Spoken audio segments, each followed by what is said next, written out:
Merci Seigneur. Merci pour la grâce que tu nous accordes encore d'être là ce matin. Nous aurions pu être ailleurs. Il y en a qui n'ont pas vu ce jour. Il y en a qui n'ont pas vu cette heure de la journée. Mais à nous, tu nous as accordé la grâce de venir te rendre un culte qui te sera agréable, qui montera vers toi comme un parfum de bonne odeur. Un culte que tu agrées. Un culte qui t'honore. Un culte qui te glorifie. Béni sois-tu. Nous te sommes reconnaissants, ô Dieu. Merci pour le souffle de vie. Merci pour les capacités physiques, physiologiques, les capacités intellectuelles. Merci, ô Dieu, pour les capacités spirituelles que tu donnes à tes enfants, que tu donnes à tes rachetés. Tu dis dans le psaume 107 qu'un racheté le dise, que les rachetés de Dieu proclament, les témoignent de la bonté, de la fidélité de leur Père, de leur Dieu. Tu es la source intarissable, le pilier qui soutient nos vies. Tu es l'alpha de notre histoire et l'oméga de nos projets. Nous ne voulons rien sans toi, nous ne voulons rien faire sans toi. Nous élevons ta glorieuse présence et nous invitons ton règne à commencer en nous et à être manifesté à travers nos vies. Nous invitons le Saint-Esprit à se mouvoir, à faire la différence, à opérer les miracles, à opérer dans les cœurs et à faire comme il veut, quand il le veut. S'il te plaît, prépare nos cœurs maintenant. Dispose-nous à accueillir la présence de la personne la plus importante sur la terre des vivants, le Saint-Esprit de Dieu, le représentant du Père et le représentant du Fils, le transporteur de la présence et le transporteur de la gloire de Dieu, l'esprit de la promesse, l'esprit qui nous a été envoyé pour nous consoler, pour nous conseiller, pour nous assister, pour nous accompagner, pour nous défendre. Il est notre paraclétos, il est notre avocat, il est notre défenseur, il est notre conseiller, le meilleur des enseignants. Jésus a dit, je fais ce que j'ai vu faire au Père et je dis ce qu'il m'a enseigné. Et le Père qui m'a enseigné habite à l'intérieur de moi. Père, nous te disons merci de ce que tu as enseigné, Jésus, par ton esprit. Et aujourd'hui, tu vas encore nous enseigner par ton esprit. Alors, nous t'exprimons notre reconnaissance. Nous t'exprimons notre gratitude. Oins-nous ce matin pour te servir.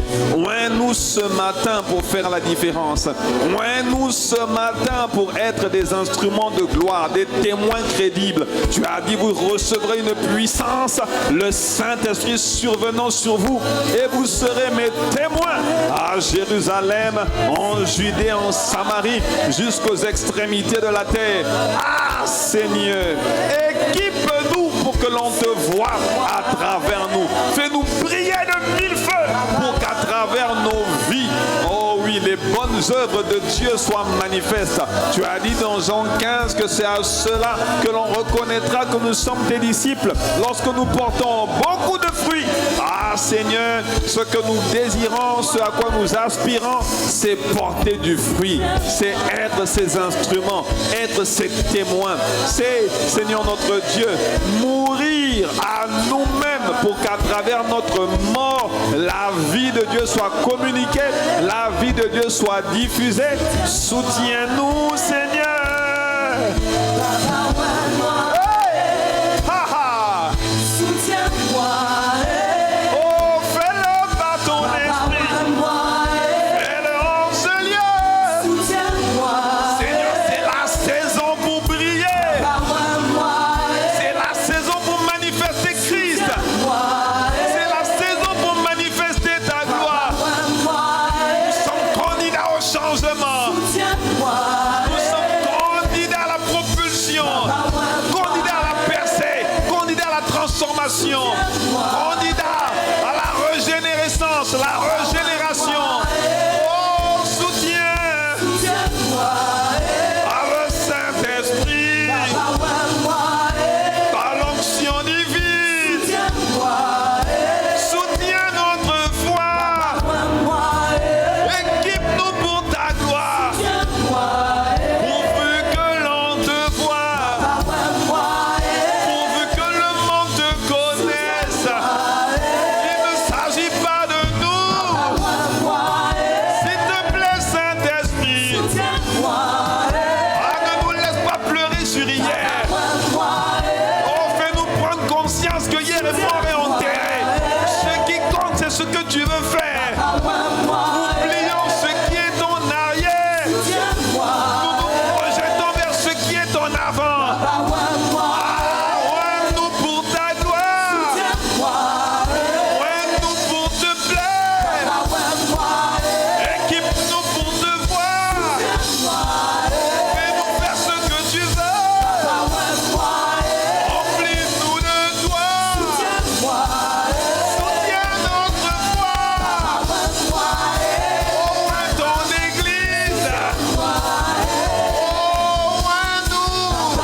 à ta seigneurie.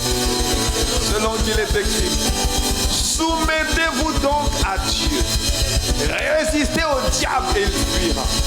La résistance au diable ne dépend pas seulement de la prise de décision et de la résolution, mais elle dépend de notre capacité à nous soumettre aux directives, à nous soumettre à la plénitude de l'esprit, à nous soumettre à la sensibilité de l'esprit, à l'obéissance à l'esprit, au fonctionnement, à l'opération, les opérations par l'esprit.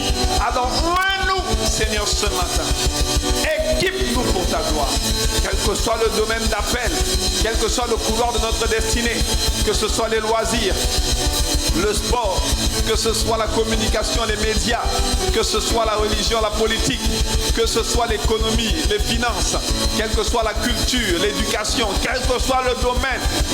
Nous, ça veut dire que nous soyons les hommes et les femmes que tu vas utiliser pour que l'on dise waouh, gloire à celui qui a commencé cette belle œuvre, gloire à celui qui nous a enrôlés, gloire à celui qui nous a transférés des ténèbres à son royaume de lumière, gloire à celui qui est venu habiter dans des vases de terre imparfaits et qui fait de nous des instruments de gloire entre ses saintes et divines mains.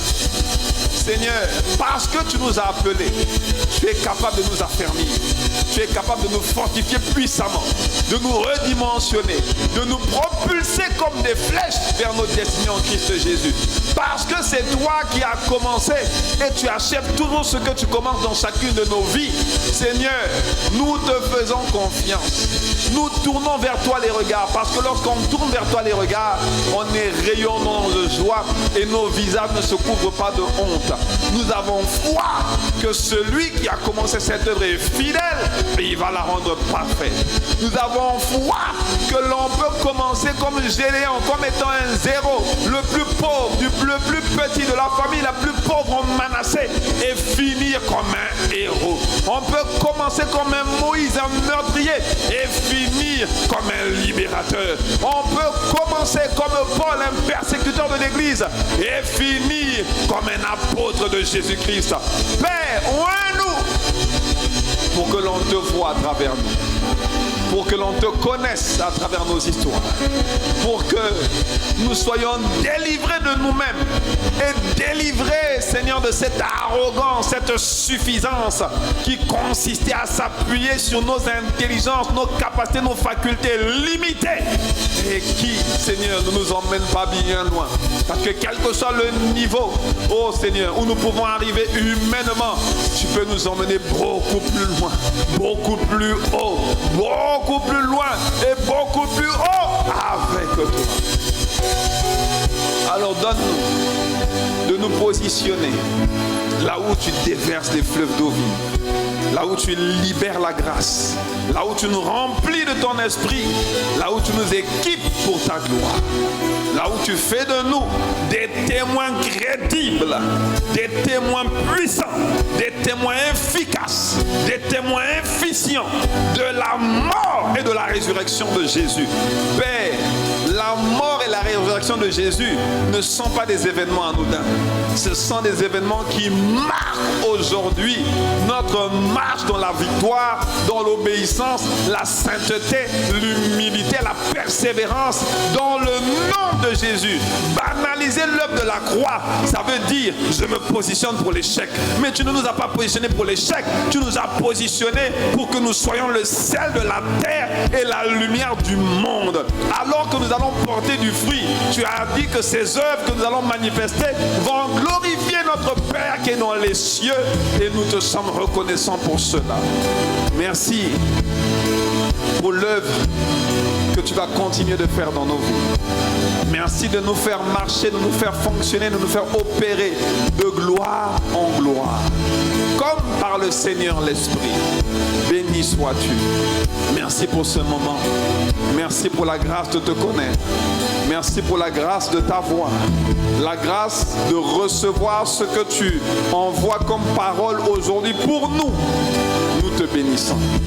Nous chérissons ta glorieuse présence, sans laquelle, nous le savons aujourd'hui, nous le reconnaissons, nous ne pouvons pas fonctionner.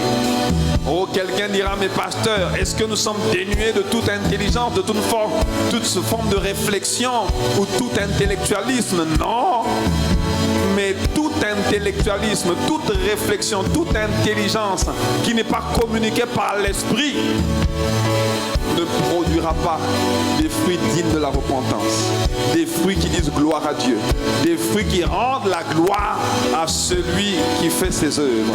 Père, notre partage, c'est de te connaître, c'est de te révéler, c'est de te suivre, c'est de te servir, c'est de t'honorer et dans cette partie du monde d'être les simples instruments que tu vas utiliser pour répondre la bonne nouvelle de l'évangile du royaume, la bonne nouvelle de ce que Jésus guérit encore aujourd'hui, Jésus délivre encore aujourd'hui, Jésus donne la vie abondante, Jésus donne l'espérance, Jésus donne la paix, Jésus donne la joie, Jésus remplit d'assurance dans le nom puissant de Jésus-Christ de Nazareth.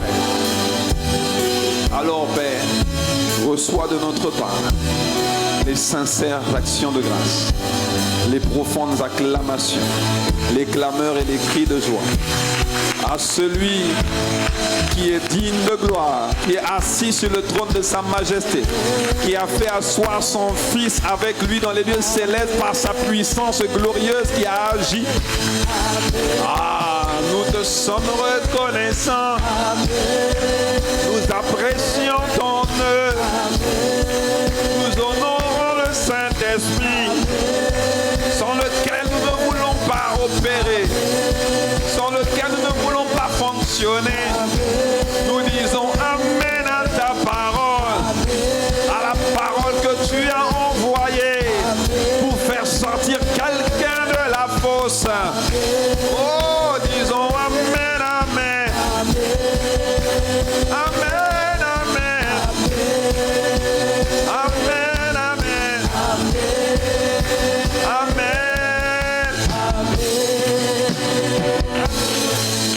Amen.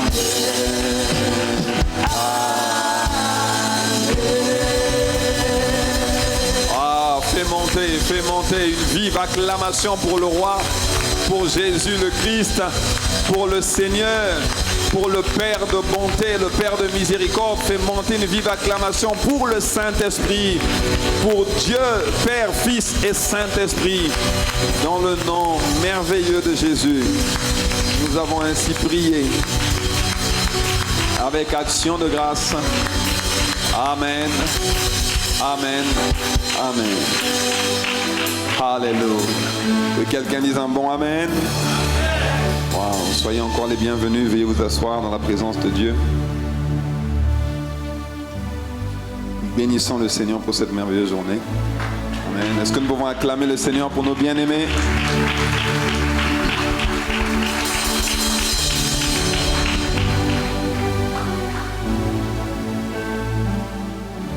Alléluia.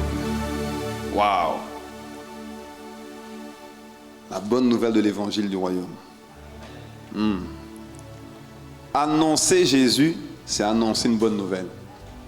Et quand on t'annonce une bonne nouvelle, tu ne peux pas demeurer triste. Non. Quand on t'annonce une bonne nouvelle, ça annonce que ta vie a changé, que ta saison a changé, que des bonnes choses vont arriver dans ta vie, que des grâces vont être manifestées dans ta vie. C'est ça la bonne nouvelle.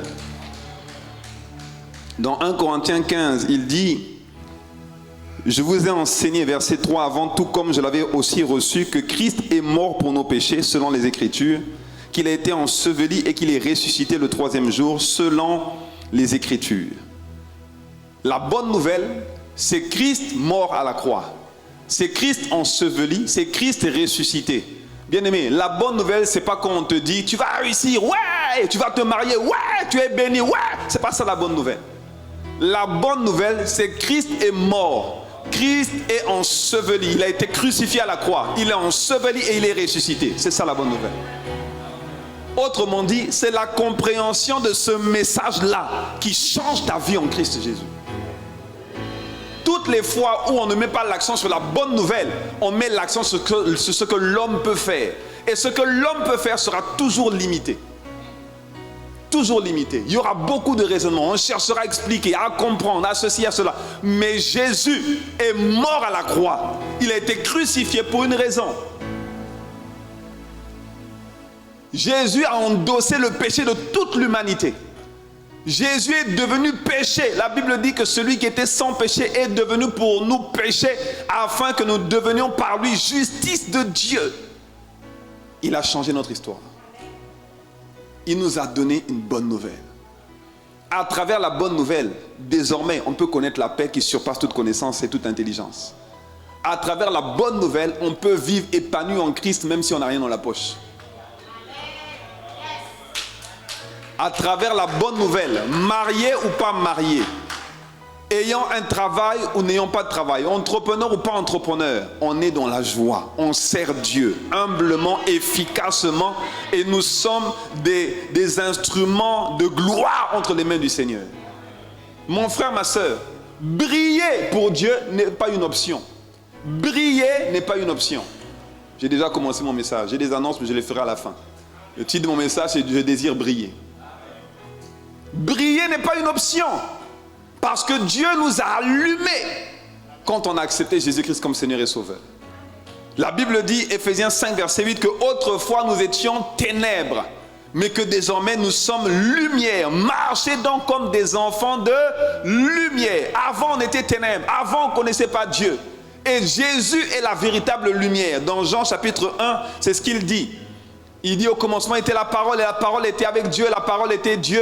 Tout ce qui a été fait avec elle. Rien de ce qui a été fait n'a été fait sans elle. En elle était la vie. Et cette vie, c'est la lumière des hommes. Donc Jésus est la véritable lumière. Et le verset 5 de Jean chapitre 1 dit que cette lumière, dans la version Le Semeur, il dit que cette lumière, personne n'a pu l'étouffer. Personne n'étouffera ta lumière au nom de Jésus. Personne n'étouffera ta lumière au nom de Jésus. Quand tu comprends que Jésus est la véritable lumière, tu comprends que pour que tu restes allumé, il faut juste que tu t'accroches à Jésus du mieux que tu peux. Tant que tu es accroché à Jésus, tant qu'on peut voir Jésus à travers ta vie, tant qu'on peut témoigner que Jésus est en toi, que tu lui appartiens, tu vas briller. Je dis tu vas briller. Au nom puissant de Jésus. Dis avec moi, je suis une lumière. Tu as été allumé par Dieu. Tu es une lumière. Et désormais, tu dois marcher comme un enfant de lumière. Éphésiens 5, verset 8. Dans la version parole vivante, il dit « S'il fut un temps où vous aussi vous apparteniez entièrement aux ténèbres, à présent par votre union avec le Seigneur. » Il faut être en union avec le Seigneur pour être lumière. Ça veut dire qu'il faut accepter Jésus-Christ dans sa vie pour être lumière. Il faut donner à Dieu la possibilité de nous transformer et faire de nous des enfants de lumière. Bien-aimés, on raisonne trop. On raisonne trop dans l'église. On aime supposer, raisonner, réfléchir, espérant qu'avec notre petit raisonnement humain, on va expliquer comment Dieu fonctionne et comment Dieu peut nous faire passer par des tribulations, des épreuves, des expériences difficiles, douloureuses, et quand même faire sortir de nous la meilleure version de nous-mêmes. Comment tu peux expliquer ça humainement? Comment tu peux expliquer qu'Abraham, à près de 100 ans, a eu un enfant et que Sarah, à près de 90 ans, alors qu'elle était en ménopause, elle a enfanté d'un enfant. Elle a donné naissance à un fils. Comment tu peux expliquer? Quelqu'un qui était un persécuteur de l'église comme l'apôtre Paul, aujourd'hui a reçu la révélation de Jésus et a écrit les 3/4 du Nouveau Testament et a été un apôtre de Jésus avec un pacte rempli par l'Esprit de Dieu et revêtu de la puissance de Dieu. L'apôtre Paul disait que ma prédication ne repose pas sur les discours de la sagesse, mais sur une démonstration d'esprit et de puissance. Briller, bien-aimé, c'est démontrer Christ, révéler Christ, manifester Christ. C'est ce qu'on verra dans ta vie au nom de Jésus.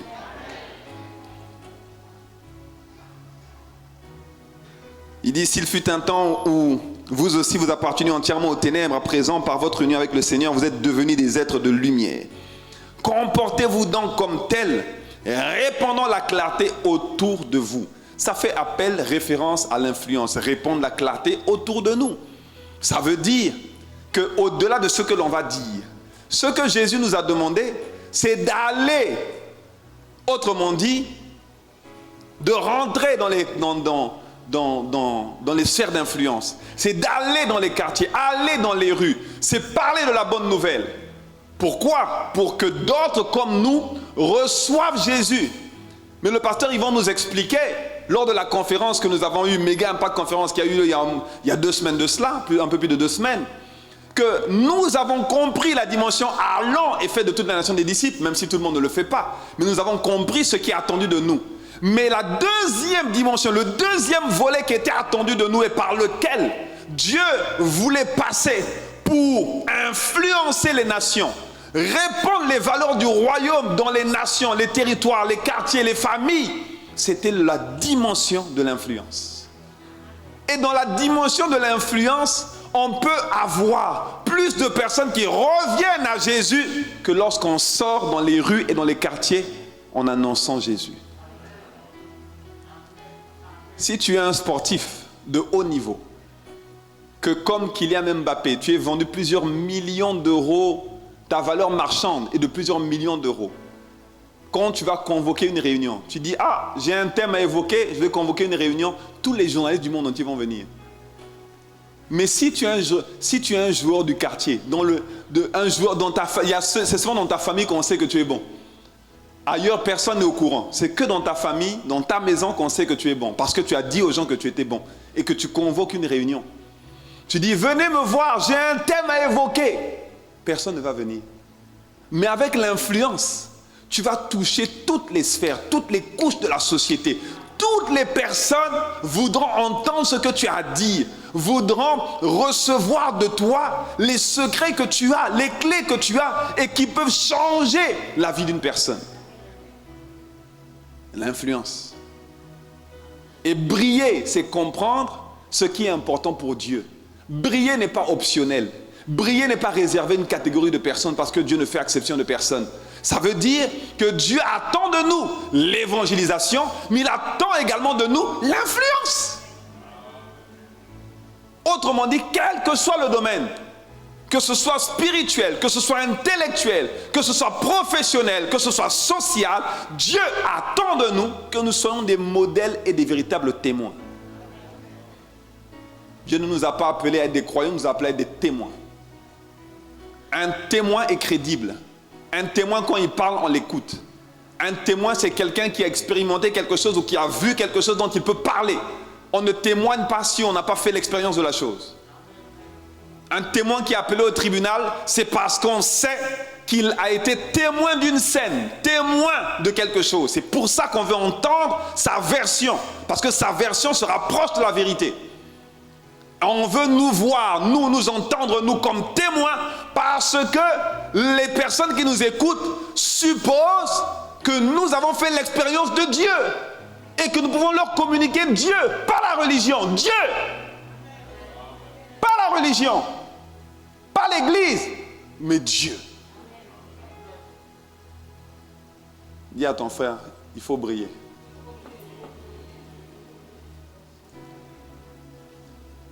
Il en va de la crédibilité de celui qui nous a appelés, de celui qui nous a enrôlés. Ne pas briller veut dire que Dieu n'est pas capable de prendre des personnes telles qu'elles étaient, dans leur misère, dans leur malheur, et de les transformer radicalement pour en faire de véritables témoins. Ne pas briller veut dire qu'on peut commencer quelque part et rester là où on a commencé.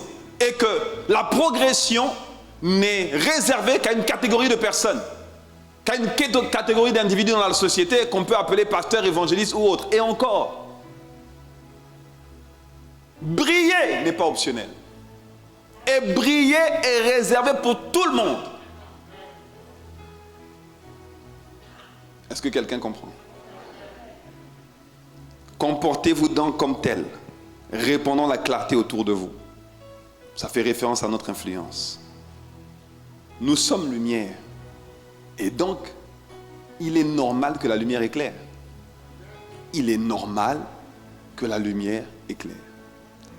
Une maison qui a été construite, qui a été connectée sur le réseau EDF, on s'attend à ce que dans cette maison, il y ait de l'électricité. Mais par contre, on sait très bien que ce n'est pas parce que cette maison a été branchée sur le réseau EDF que quand on va passer devant la maison, il y aura de la lumière à l'intérieur. Il faut que ceux qui habitent la maison appuient sur les interrupteurs et fassent ce qu'il faut pour qu'il y ait de la lumière dans la maison. Autrement dit, on a été allumé, mais briller n'est pas automatique pour autant. Ce n'est pas parce qu'on est chrétien qu'on va forcément briller. Ce n'est pas vrai. Ce n'est pas vrai. Il faut désirer briller. Il faut chercher à briller. Il faut chercher à révéler Christ. Il faut soupirer après Dieu. Il faut avoir soif de lui. Il faut le chercher.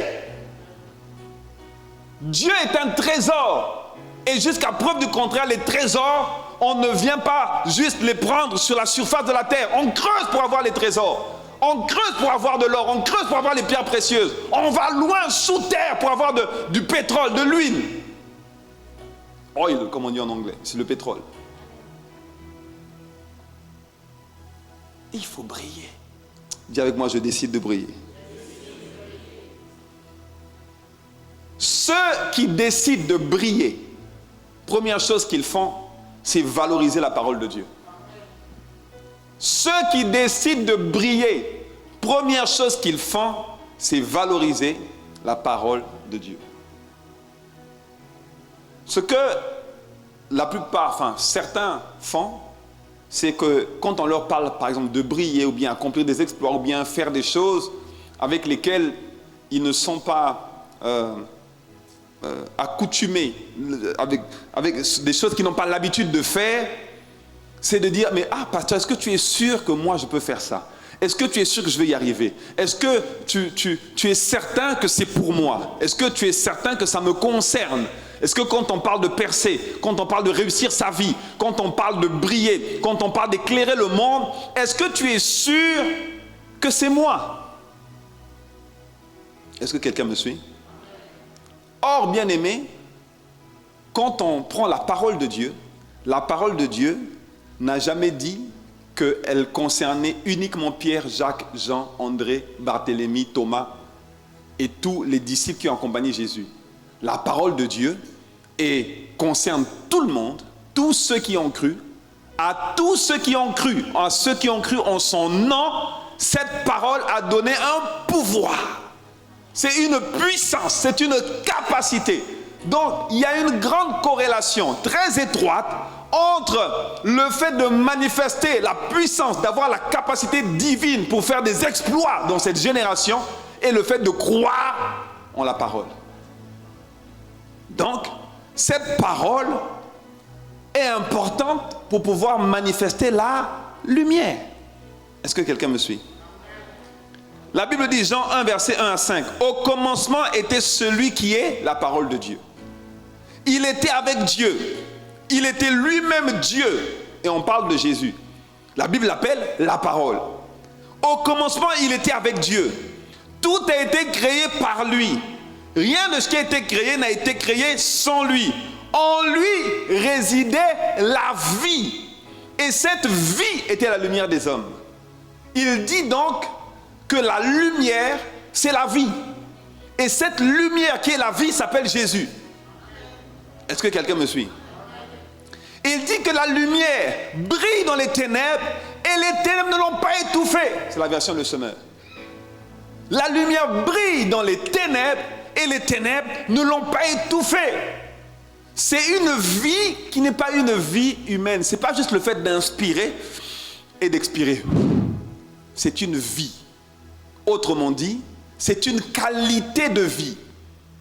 Dans cette vie, il y a la paix, il y a la joie, il y a la foi, il y a la créativité, il y a l'innovation, il y a l'inspiration. Dans cette vie, il y a la puissance, il y a des capacités, il y a des dons, il y a des talents, il y a des aptitudes. Il y a tout dans cette vie. Et l'opposé de cette vie, c'est la mort. Et quand on parle de mort, on ne parle pas seulement de mort physique. On parle de thanatos en grec, la mort qui est la maladie, les tragédies, les catastrophes, les calamités. Tout ça, c'est la mort. Mais la Bible dit qu'en lui, il y avait la vie. Et que cette vie est capable d'expulser, de repousser toute forme de ténèbres et donc toute forme de mort. Oh, si tu me suis, dis-moi un mot, amen. Cette vie est en Jésus. Et cette vie est également dans ceux qui ont fait de Jésus leur Seigneur et leur Sauveur. Donc, si Dieu s'est fait chair, il a habité parmi les siens, il est venu dans une forme humaine, et cet homme, on l'appelait Jésus, et la Bible dit que Dieu, là, au commencement, était celui qui est la parole de Dieu, il était avec Dieu et il est Dieu. Ce Dieu-là est la parole, mais il est également la vie et il est également la lumière. Amen. Et donc, pour que cette vie soit communiquée à ses enfants, il faut que ces enfants valorisent celui qu'on appelle la parole. Parce que c'est la parole qui donne la vie et qui libère la lumière. Donc, une vie chrétienne sans la parole, c'est une fable. C'est une belle histoire qui est racontée dans un livre. Ce n'est pas crédible. Il n'y a pas de vie, il n'y a pas d'impact, il n'y a pas d'influence. Une vie sans la parole ne peut pas manifester et révéler Christ. Il y a forcément des montagnes qu'on n'arrivera pas à repousser parce que c'est la parole qui repousse les montagnes. Il y a forcément des tragédies qu'on n'arrivera pas à dompter parce que c'est la parole qui libère la vie surnaturelle de Dieu. C'est la parole qui éclaire quand on est dans l'obscurité. C'est la parole qui donne de l'espoir quand il n'y a plus d'espoir. C'est la parole qui augmente la foi quand il n'y a plus de foi et qu'il y a de l'incrédulité. C'est la parole qui permet à ton homme intérieur, ton esprit, d'être puissamment fortifié par le Saint-Esprit à travers la parole. La Bible dit dans Matthieu 4,4 que l'homme ne se nourrira pas de pain seulement et de toute parole qui sort de la bouche de Dieu. Donc, ça veut dire que ton homme intérieur, ton esprit, doit se nourrir. De la même manière que tu nourris le corps, tu dois également nourrir l'esprit. Et un esprit qui est mal nourri et en malnutrition, il finira par mourir. Et quand on parle de mourir, ce n'est pas la mort naturelle, physique.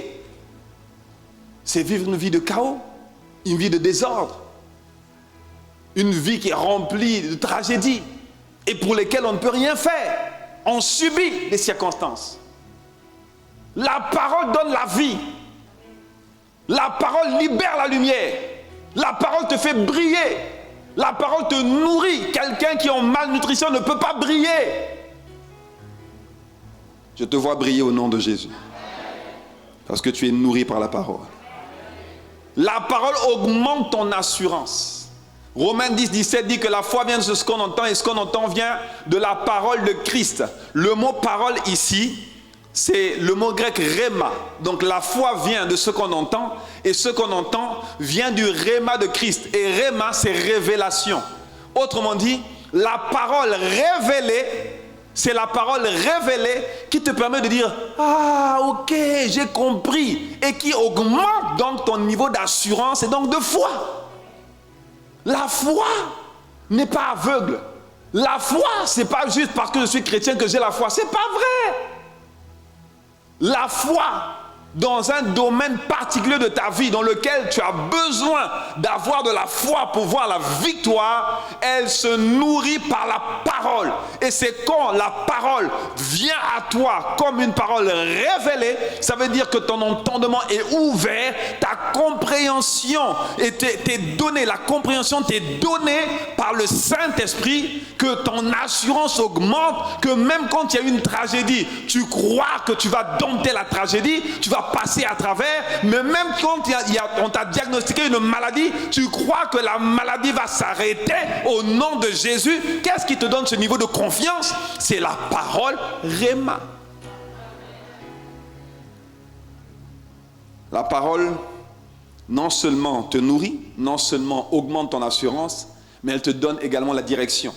Dans le psaume 119, verset 105, il dit que la parole est la lampe à nos pieds et la lumière de notre sentier. Donc cette parole te donne la direction, savoir où tu vas aller, qu'est-ce que tu vas faire. C'est parce que la parole dit qu'il ne faut pas se mettre dans un joug étranger que tu sais que tu ne peux pas te marier avec un païen. Oups. C'est parce que la parole le dit que tu ne veux pas te marier avec quelqu'un qui n'a pas la même foi que toi. Non, parce que sinon on va dire à l'église là-bas on a dit. Non, c'est pas à l'église là-bas on a dit. La parole te donne une direction. La parole te permet de savoir quoi faire, quoi dire. C'est parce que la parole de Dieu dit soutenez-vous les uns les autres, supportez-vous les uns les autres, que même ceux que tu n'aimes pas, il faut les aimer quand même.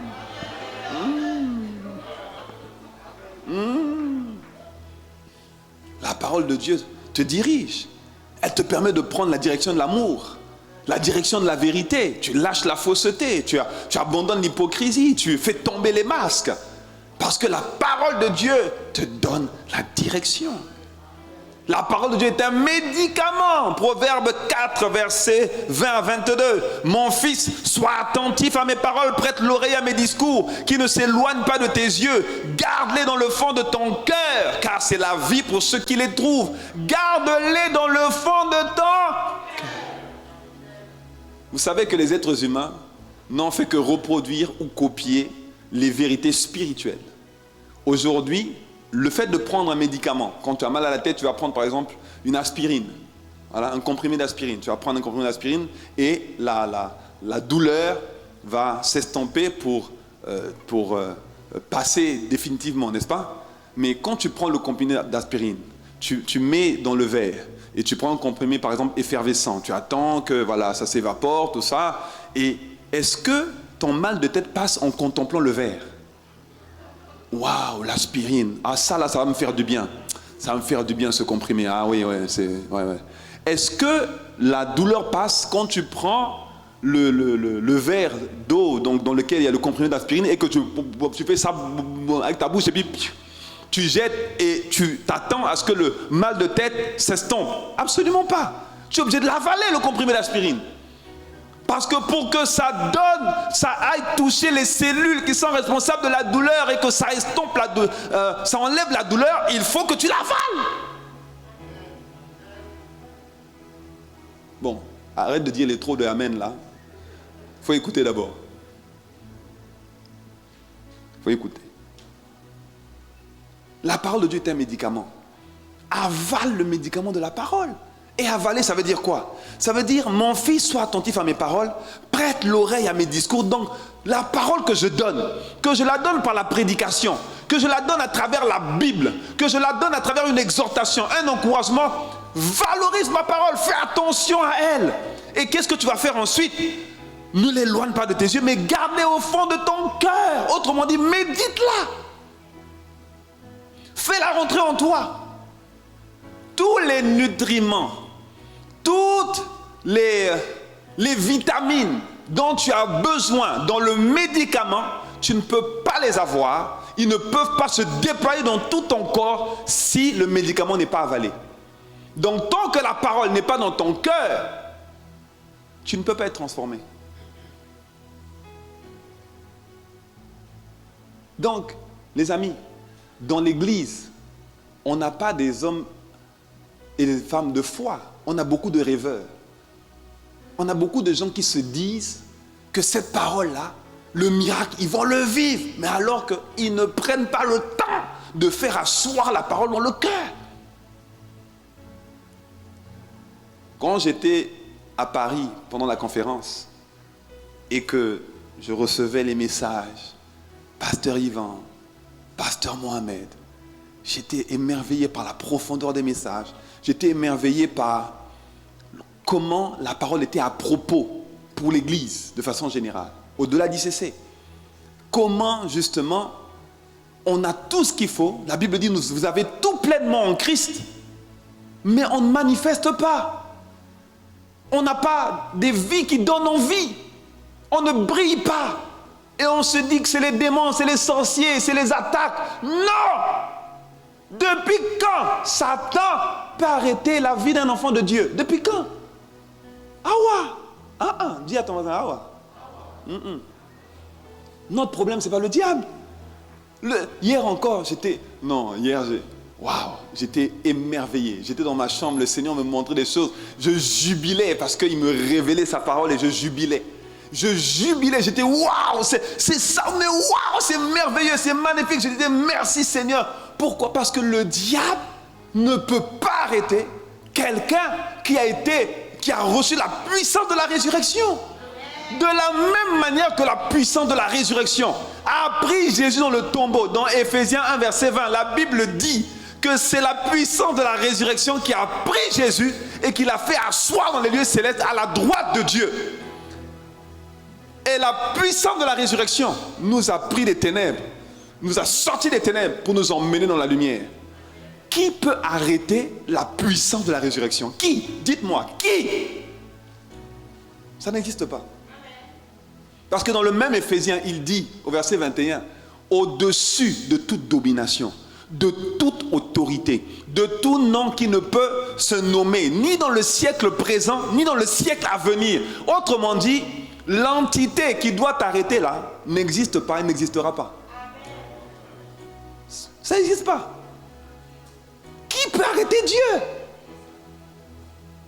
Qui peut arrêter Dieu?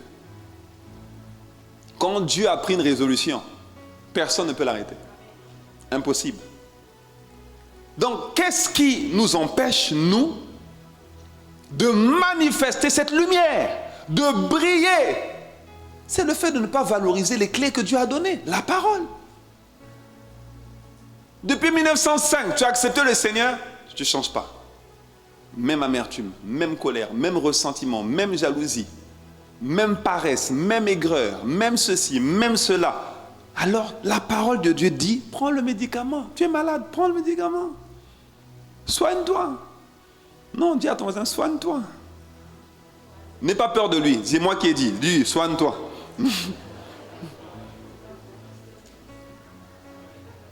Soigne-toi. Et il dit, garde-les au fond de ton cœur, car c'est la vie pour ceux qui les trouvent, c'est la santé pour tout leur corps. Autrement dit, la parole est un médicament et la parole te garantit la bonne santé. Dans la version Louis II, là on a lu la version Summer, je crois, c'est ça? On a lu la version Louis II. Dans la version second 21, il dit, ils apportent la vie à ceux qui les trouvent, la guérison à tout leur corps.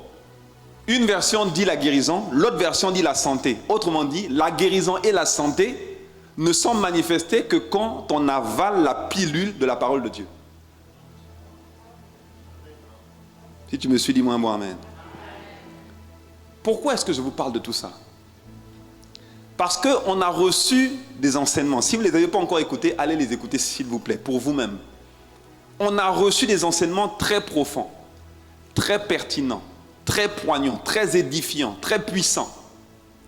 Et ces enseignements sont là pour nous faire du bien, sont là pour nous équiper, sont là pour nous faire briller. Mais si on ne prend pas le temps de s'asseoir avec, de les méditer, de les ruminer, de les travailler, on va avoir le sentiment qu'on les connaît, qu'on les a entendus, qu'on les maîtrise, mais on continuera d'opérer dans la même dimension. Et dans la même dimension, il n'y a pas de lumière, on ne brille pas. Il y a quelques années, quand je suis arrivé à ICC, en 2002, le message qui était prêché et qui était le message de base, qui est toujours d'ailleurs le message de base d'ICC, c'est le royaume de Dieu. C'est ce que Jésus est venu annoncer quand il est venu sur terre. La Bible dit que dès son entrée en fonction, enfin, c'est pas ce que la Bible dit, mais dès son entrée en fonction, ça veut dire que dès que Jésus a commencé à opérer son ministère, le message qu'il a annoncé, c'était le message du royaume. Et on parlait du royaume tout le temps, c'était le royaume à toutes les sauces. Le matin, le royaume, le dimanche, le royaume, les formations, le royaume, tout c'était le royaume. Et on parlait tellement du royaume qu'on avait tous le sentiment qu'on maîtrisait le royaume. Et un jour, poussé par l'esprit, parce que je ne peux pas dire que j'ai pris une bonne décision et puis je suis allé, non.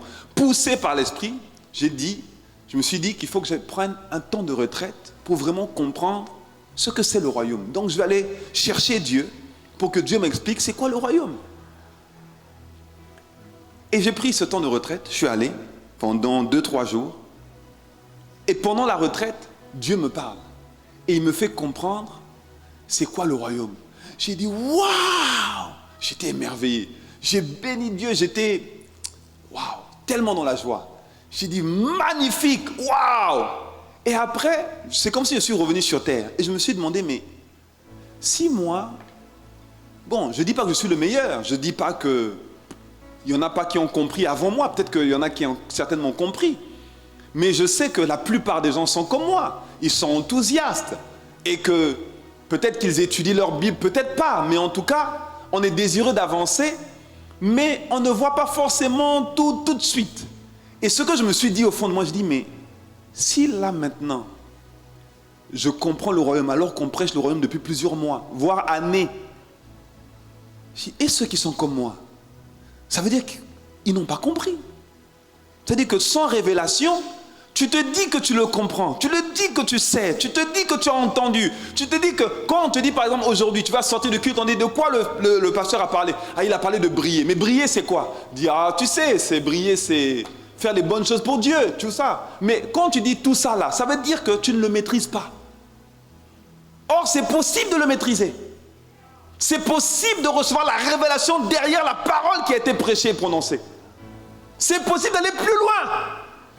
Mais la plupart des gens ne vont pas plus loin. Ils sont superficiels. Ils s'arrêtent sur ce qu'ils ont entendu, ce qu'ils ont compris intellectuellement. Or, la parole de Dieu ne se comprend pas intellectuellement. La parole de Dieu n'est pas réservée à une élite. Elle est réservée à ceux qui ont soif. Ceux qui ont faim et soif de sa parole. Soif de révélation, soif de comprendre, de le connaître à travers les Écritures. Briller n'est pas le fruit du hasard. Ça n'arrive pas juste parce qu'on est chrétien. Briller, c'est décider volontairement de dire ma vie doit changer. Je ne dois plus être la même personne. Même si aujourd'hui, je suis fortuné, j'ai plein de ressources, j'ai plein de maisons, j'ai plein d'entreprises. Aujourd'hui, ce n'est pas ça qui fait que tu brilles. Non! Ce qui fait que tu brilles, c'est que tu as accompli les plans merveilleux de Dieu à ton égard. Tout ce qu'il a inscrit au-dedans de toi. Il y a un script, il y a un programme à l'intérieur de toi qui est censé te faire manifester toutes les bonnes œuvres que Dieu a conçues en toi, pour toi et par toi avant la fondation du monde. Ce script-là ne sera joué, ce film ne sera manifesté que quand tu vas recevoir de Dieu sa révélation. Que ce soit ton partage au nom de Jésus. J'ai dit que ce soit ton partage au nom de Jésus. Ceux qui ont décidé de briller sont ceux qui ont décidé de valoriser la parole. Deuxièmement, ceux qui ont décidé de briller, c'est ceux qui ont décidé de changer leur façon de penser. Changer leur façon de penser. Romains 12, verset 2. Ne vous laissez pas modeler par le monde actuel, mais laissez-vous transformer par le renouvellement de votre pensée pour pouvoir discerner la volonté de Dieu, ce qui est bon, ce qui lui plaît, ce qui est parfait. La Bible dit dans le livre de Proverbes, As a man thinketh so easy, on dit en anglais, et ça veut dire en français que tel un homme pense, tel il est. Autrement dit, ce que tu manifestes aujourd'hui n'est que le reflet de ce que tu penses. Quand on te pose la question de savoir comment tu vas, et que quand tu dis je vais bien, et que tu as le sentiment que quand tu dis je vais bien, tu es en train de mentir, c'est que tu penses que tu ne vas pas bien. Est-ce que quelqu'un me suit? Donc, et pourquoi tu dirais que ça va bien? Parce que dans ta pensée, la parole qui dit que toute chose concourt au bien de ceux qui aiment Dieu a été intégrée à l'intérieur de toi. Et tu sais que ton aller bien ne dépend pas des circonstances, ne dépend pas de ce que tu vois, ne dépend pas des tragédies qu'il y a devant, ne dépend pas des montagnes que tu observes, dans le nom puissant de Jésus. Est-ce que quelqu'un me suit? Si tu me suis, dis-moi un meilleur amen. Si tu me suis, dis-moi un meilleur amen. Ne vous laissez pas modeler par le monde actuel. Ça veut dire que le monde actuel a une façon de faire, a une façon de penser, a une façon d'agir. Dans le monde actuel, si ce que tu as ne suffit pas à subvenir à tes besoins, tu ne peux pas donner ça à quelqu'un d'autre. Tu ne peux pas le partager. C'est ça dans le monde actuel. Si ce que tu as ne suffit pas pour toi, par exemple, je prends un exemple. On a un projet à l'église. Et on dit, dans l'église, on a besoin une centaine de personnes qui vont donner 10 euros. Et toi, tu as 5 euros. Tu te dis, mais non, j'ai 5 euros, j'ai pas 10 euros. Donc si j'ai 5 euros, déjà 5 euros pour moi-même, pour subvenir à mes besoins, c'est pas suffisant. Je ne peux pas donner 5 euros. Est-ce que vous comprenez? Normalement, alors, voilà ce que moi on m'a appris quand je suis arrivé à ICC. Si ce que tu as ne suffit pas à subvenir à tes besoins, sème-le. Parce qu'en le semant, tu vas récolter soit x30, soit x60, soit x100. Or, si tu manges ça, tu ne vas rien récolter. Et le jour où tu vas avoir besoin de plus, ou d'autres choses va arriver. En semant, tu es certain de moissonner. En gardant et en mangeant tout, tu es certain de t'appauvrir. C'est pour ça qu'on obéit à la loi des offrandes. Parce qu'on ne cherche pas l'appauvrissement, on cherche l'enrichissement. S'enrichir, c'est donner. Quand Dieu a donné Jésus, Dieu a tant aimé le monde qu'il a donné son Fils unique, afin que quiconque croit en lui ne périsse pas, mais qu'il ait la vie éternelle. Dieu a donné et il s'est enrichi, pas seulement d'un seul enfant, mais de plusieurs autres enfants. Tous ceux qui ont accepté Jésus sont devenus ses enfants. S'enrichir, c'est donner. Mais ça, c'est un système de pensée du royaume. Dans le monde, donner, c'est s'appauvrir. Le monde a un système de pensée. Le monde a une façon de faire. Et donc, changer notre façon de penser est important pour briller. Parce que si tu ne changes pas ta façon de penser, tu vas vouloir briller avec les standards du monde, avec les valeurs du monde, avec les mêmes façons de faire que l'on observe déjà dans le monde. Or, le monde est fatigué du monde. Le monde veut voir autre chose. Le monde veut voir la lumière, le monde veut espérer, le monde veut voir la vie, le monde veut savoir qu'il y a de l'espoir, veut sortir de la dépression, veut sortir de la crise, le monde veut des solutions, le monde veut des témoins. Il y a quelqu'un qui... Tu as raté l'occasion d'acclamer le Seigneur et de donner un meilleur amen.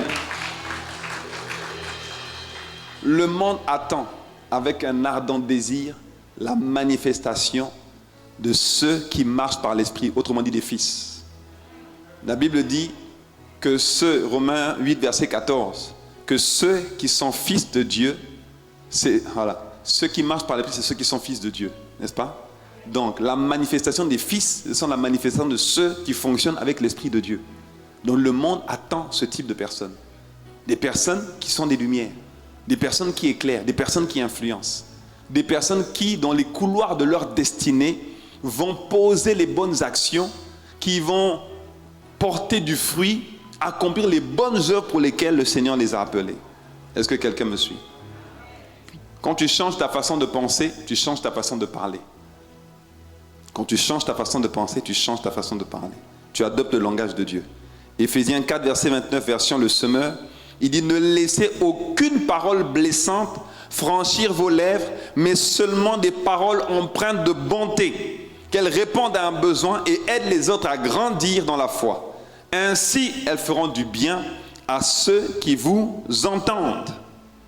Ne laissez aucune parole blessante franchir vos lèvres, mais seulement des paroles empreintes de bonté, des paroles qui encouragent, des paroles qui soutiennent, des paroles qui fortifient.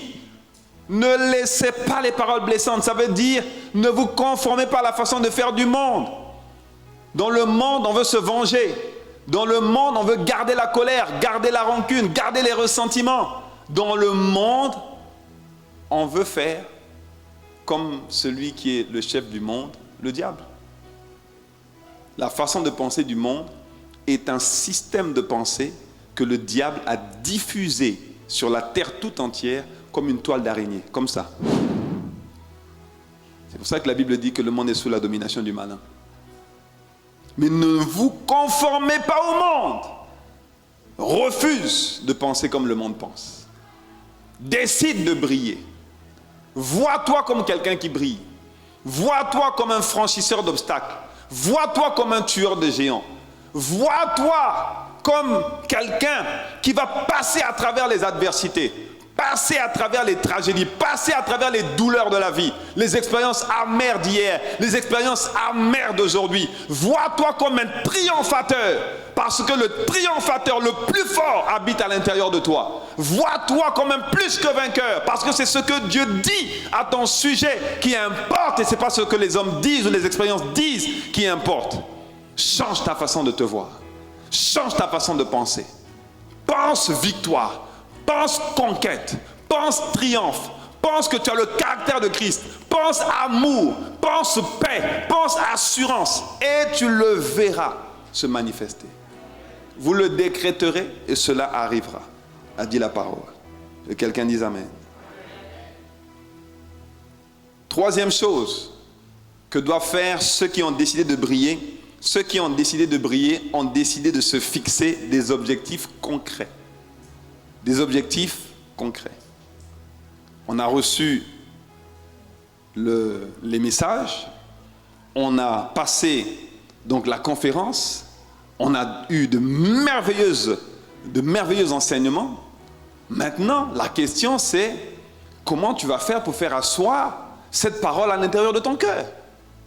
Ah, je vais écouter, mais écouter, c'est pas concret. Dans une semaine, dans 2 semaines, dans 1 mois, dans 3 mois, que va devenir cette parole? Qu'est-ce que tu vas en faire de cette parole? Où est-ce que tu vas être? Comment tu vas justement porter du fruit? Comment tu vas influencer? Ok, je vais aller évangéliser, mais comment tu vas augmenter ton niveau d'influence? Parce que le niveau d'influence, en fait, regardez, si j'éteins la lumière ici et que j'allume une tige d'allumette, elle va éclairer la pièce, n'est-ce pas? Mais elle va éclairer la pièce que à une certaine distance. Plus j'allume par exemple d'allumettes, ou si j'allume une ou plusieurs bougies, je peux avoir une plus grande lumière. Est-ce que vous comprenez? Donc ça veut dire que dépendamment de comment ta lumière est allumée, le niveau d'influence, le niveau d'impact que tu as est grandissant. Il est démultiplié. Ça veut dire que quand tu influences, quand tu brilles, tu es plus susceptible d'évangéliser le maximum de personnes. Alors qu'en sortant dans les rues, tu ne pourras évangéliser que le nombre de personnes à qui tu vas parler pendant 1 heure, 2 heures ou 3 heures, le laps de temps dans lequel tu vas évangéliser. Mais avec l'influence, quand tu es par exemple entrepreneur, quand tu es employé, quand tu es sportif de haut niveau, quand tu es comédien, tu peux influencer le maximum de personnes pour Dieu. Est-ce que quelqu'un me suit? Donc, tu dois te fixer des objectifs clairs, définis, ce qu'on appelle SMART. SMART, c'est pas la voiture. SMART, S-M-A-R-T, c'est des objectifs qui sont spécifiques, mesurables, atteignables, réalistes et fixés dans un temps donné. L'objectif que tu te fixes doit être spécifique, mesurable, atteignable et réaliste. Je disais ce matin au premier culte que si aujourd'hui tu pries pendant 15 minutes et que tu te dis que dans 1 mois, tu vas commencer à prier pendant 2 heures régulièrement tous les jours, ce n'est pas réaliste. C'est rêveur, mais ce n'est pas réaliste. Est-ce que quelqu'un me suit? Luc 14, verset 28. Il dit en effet, si l'un de vous veut construire une tour, il s'assied d'abord pour calculer la dépense et voir s'il a de quoi la terminer. Qu'est-ce qu'il fait? Il s'assied d'abord. Qu'est-ce qu'il fait? Il s'assied. Donc, il veut construire une tour, il veut atteindre un objectif. Qu'est-ce qu'il fait? Il s'assied. S'asseoir, ça veut dire réfléchir. Ça veut dire qu'il met tous les atouts sur le tapis. Est-ce que j'ai de quoi? Qu'est-ce qu'il me faut comme ressources? Où est-ce que je vais les chercher? Comment je vais faire pour y parvenir? Il commence à réfléchir. Il faut réfléchir. Dis à ton voisin, il faut réfléchir. Vous savez, les neurones responsables de la réflexion sont comme des muscles. Plus on les travaille, et plus ils sont efficaces.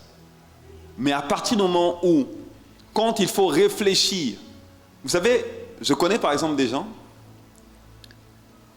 tu lui dis, alors, va sur Internet, tu vas voir, il y a un formulaire, tu vas remplir le formulaire, tu appuies envoi, et puis ça va t'envoyer un email, et il faudra donc que tu valides, dans l'email, il y aura soit une case à cocher, soit un clic que tu devras effectuer pour valider la transaction, et tu vas voir que ce que tu veux là, tu vas le manifester. Il dit, ah waouh, ça c'est pas pour moi, ça c'est pas pour moi. Il ne veut même pas réfléchir. Il ne sait même pas, parce qu'il se dit, c'est pas pour moi. Et donc, il est en train de ramollir ses muscles. Il est en train de s'empêcher. En fait, c'est réfléchir dans ce domaine va l'aider à développer sa réflexion pour tout, dans tous les autres domaines. Mais dans l'église, c'est comme si, quand on a accepté Jésus-Christ comme Seigneur et Sauveur, c'est comme si les gens ont compris, comme maintenant tu as la foi, il ne faut plus réfléchir. Réfléchis. Dieu nous a dotés de réflexion. Assieds-toi pour calculer la dépense. Tout le monde peut réfléchir. Plus tu vas le faire, et plus la réflexion va être peut-être pas facile, mais ça va être naturel pour toi d'arriver à trouver des solutions en réfléchissant et en continuant de t'appuyer sur Dieu alors que tu réfléchis. Non, parce qu'il y en a aussi, ils réfléchissent, comme ils trouvent des bonnes choses, ils se disent, ah, c'est moi. Ils ne donnent pas la gloire à Dieu. Ils ne se disent pas que c'est Dieu qui l'a rendu capable ou bien qui lui a fait trouver la solution. Voilà, ça c'est une tragédie aussi. Dis aïe. Ce ne sera pas ton partage au nom de Jésus. Verset 29, il dit, autrement, si après avoir posé les fondations, il ne peut la terminer, tous ceux qui le verront se mettront à se moquer de lui en disant, cet homme a commencé à construire et il n'a pas pu finir. Mais la vérité dans tout ça, c'est que si tu commences quelque chose et que tu n'arrives pas à le terminer, que ce soit une maison, un projet académique, un projet professionnel, un projet familial, tu veux commencer ce projet, tu commences et tu ne finis pas, on va peut-être se moquer de toi, mais derrière les moqueries que tu vas subir, c'est de ton Dieu qu'on va se moquer. On va dire, wow, à quoi bon faire tout, regarde tout ce qu'il fait. Il prie, il est tous les jours à l'église, il va à la prière, il étudie la parole, mais regardez, il souffre, il galère. Est-ce que ça donne envie à quelqu'un? Quand un projet n'est pas abouti, quand une maison n'est pas bâtie, quand une maison n'est pas consolidée et terminée, si ta maison s'effrite au premier tremblement de terre, comme s'effrite la maison du voisin alors que toi tu as Dieu, ça ne donne pas envie de venir vers Dieu. La Bible dit dans Matthieu chapitre 5, verset 16, il a dit que votre lumière luise afin que les hommes voient vos bonnes œuvres et glorifient votre Père. Ils vont donner la gloire à Dieu parce qu'ils vont voir de leurs yeux quel Dieu tu sais. Ils vont voir de leurs yeux que ce Dieu qui t'a pris de zéro a fait de toi un héros, une héroïne. Ils vont voir de leurs yeux que tu es parti à partir d'un grain de sénévé, à partir de ta vie, des forêts ont été produites. Que ce soit ton partage au nom de Jésus. Que ce soit ton partage au nom de Jésus. Que quelqu'un dise un bon amen. Il faut réfléchir. Dis à ton voisin, il faut réfléchir. Non, dis-lui bien, il faut réfléchir. Si je t'envoie au moule, je te dis, va me chercher 2 palettes de bouteilles de Capes et que je mets à ta disposition une voiture, une motocyclette, une voiture 5 places et un fourgon, réfléchis à quel moyen de transport va te permettre d'aller chercher les 2 palettes en le moins de trajet possible. Réfléchis. Vous savez qu'il y en a qui sont capables de prendre la motocyclette? Vous rigolez, mais c'est vrai. Hein? Ça s'appelle le bon sens. C'est comme si dans l'église, on perdait le bon sens. On perd la capacité à réfléchir. Réfléchis. Est-ce que ce que tu as te permet d'atteindre les objectifs? C'est quoi les objectifs? Est-ce que tu en as? Est-ce que tu as des objectifs pour ta famille? Est-ce que tu as des objectifs professionnels? Dans 5 ans, où est-ce que tu veux être? Dans 10 ans, qu'est-ce que tu veux obtenir de la vie? Où est-ce que tu seras dans 50 ans? Il faut avoir des objectifs. Affichez le tableau pour moi, s'il vous plaît. Donc, ça, c'est un exemple. Pourquoi un exemple? Ce n'est pas exhaustif, il n'y a pas tout dedans. Et je n'ai pas pris tous les exemples.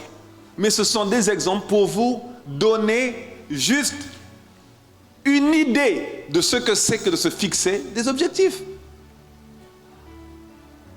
Si aujourd'hui, tous les messages qui ont été donnés durant la conférence, tu veux te les imprégner, tu veux les ingurgiter, tu veux les ruminer, les méditer, tu es obligé de le fixer comme objectif. Combien de messages est-ce que tu dois écouter par jour ou par semaine? Est-ce que tu vas prendre des notes? Comment tu vas faire pour méditer? Quel moment tu vas les méditer? Quels sont les jours de la semaine où tu pourras le faire?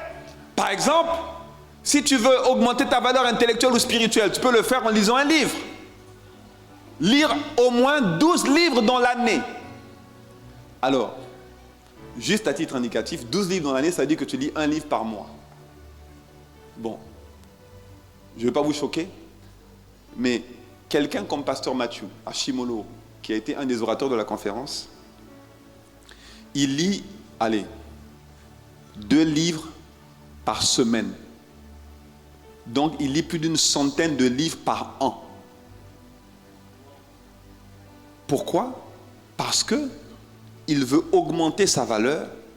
Il dit, je parle à plusieurs congrégations dans plusieurs endroits dans le monde. Il faut que je sois consistant. Il faut que je sois crédible.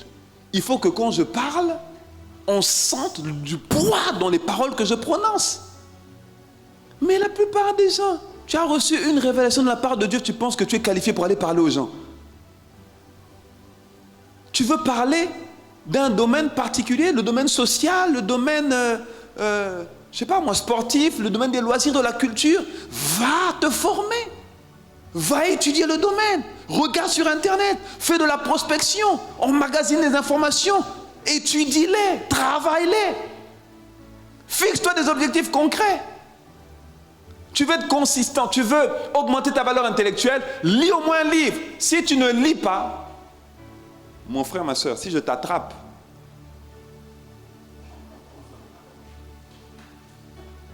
il faut lire. Non, c'est sérieux, il faut lire. Si tu ne sais pas lire, franchement, regardez. Il faut lire. Pourquoi? Parce que,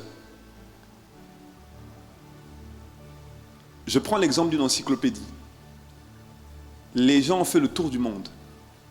Ils ont fait des photos. Ils ont étudié les plantes, les villes, les objets, et ils ont compilé ça, n'est-ce pas, dans une encyclopédie. Ça veut dire que tu n'as plus besoin de faire le tour du monde pour connaître toutes les plantes qu'il y a dans le monde, pour faire les photos, et puis avoir des cahiers gros comme ça. Tout est compilé dans un livre qui est bien fait, qu'on appelle encyclopédie. Donc, quand tu lis un livre, tu lis certes la compréhension de la personne dans le sujet que tu es en train de lire, mais ça te fait gagner du temps. Ça te fait gagner du temps. Quand tu vas lire un livre sur la communion du Saint-Esprit, ça va te faire gagner du temps. C'est des informations que tu ne connais pas. Et quelqu'un qui veut influencer est forcément un lecteur. On ne brille pas sans lire. Parce que les gens que tu veux influencer, eux lisent.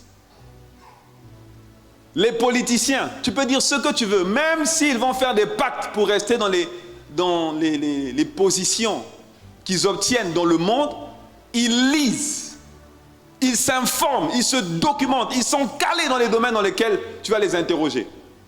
Ils sont performants.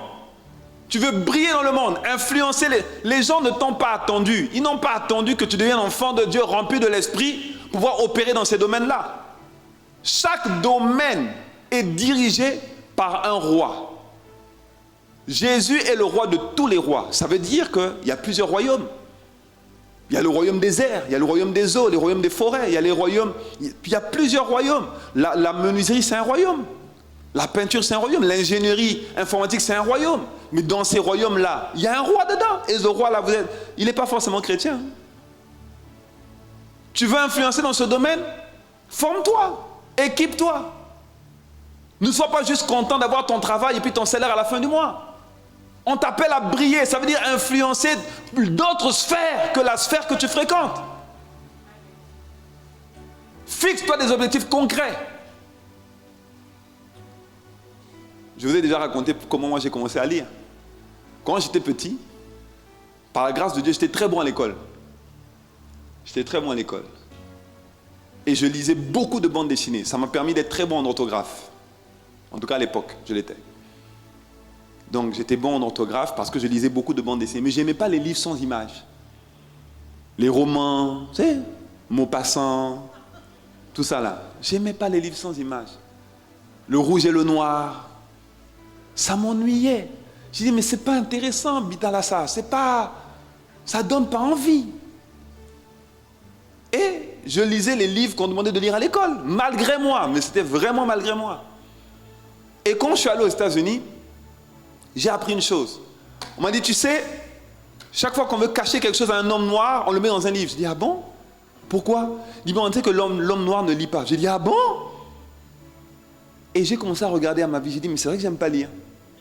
En tout cas, les romans sans images. Et je me suis dit, j'ai dit, mais en fait, c'est un mensonge du diable. Il faut lire. On ne dit pas que c'est la chose la plus plaisante, mais ce que j'ai remarqué, c'est qu'il y a des livres qui sont très plaisants.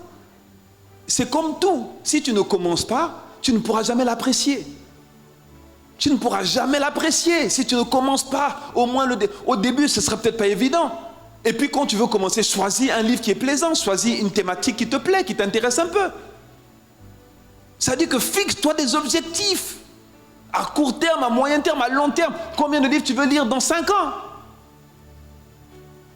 Dans 5 ans, toi aussi, tu liras une centaine de livres par la grâce de Dieu.